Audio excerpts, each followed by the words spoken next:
The 28th of June 2018 remains a dark day for Lagosians and Nigerians. It was the day that a tank full of petrol lost control and eventually exploded at Otedola Bridge in Bega area of Lagos. 12 people died and over 50 vehicles were burned.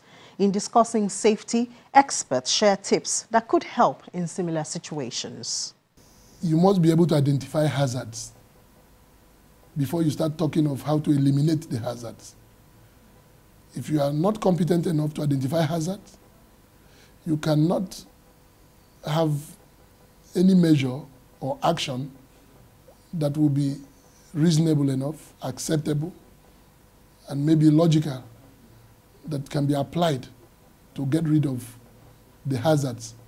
Now, the government has a lot to do. We have already identified the inherent hazards in our daily affairs as a nation, as a people, on the roads, in the industries.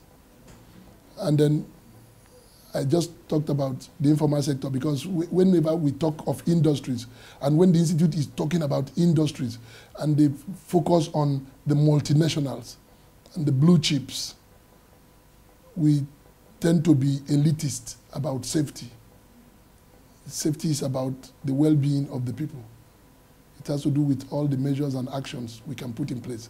Now, the government, having been able to identify that the road and the use of the roads has constituted a lot of hazard and has led to accidents, deaths, illnesses, a whole lot of things.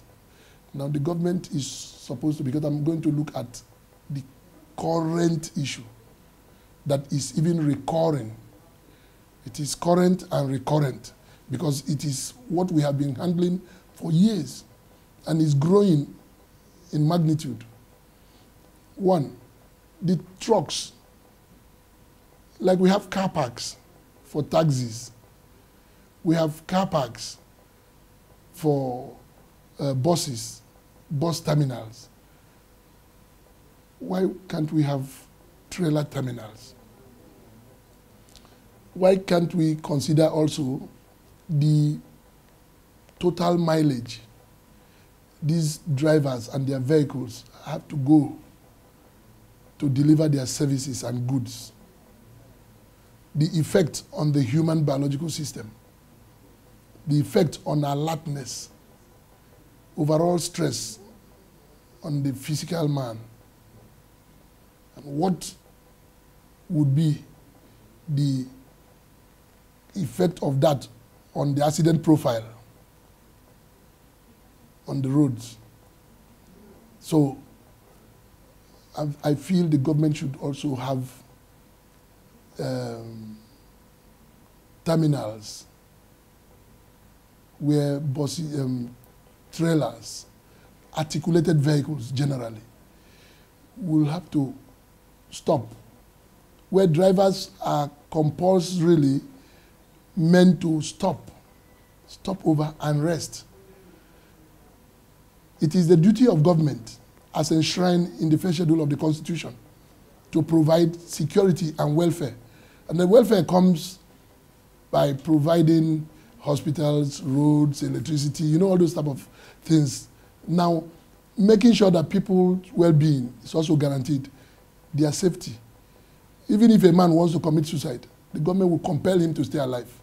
It's duty of government. It's different from next year. I can give you a brief. You're coming into Lagos. We have a weigh bill.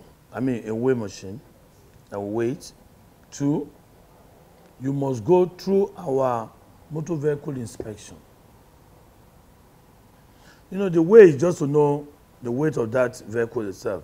Then going through the inspection to check your brake, check your lights, both front, back, check your shocks and some other stuff, and your documentation before you can enter Lagos. It's not we're not saying it's another state. We're not saying another country. But it's happening in Lagos. if we check you, do you know if it's done here in Lagos?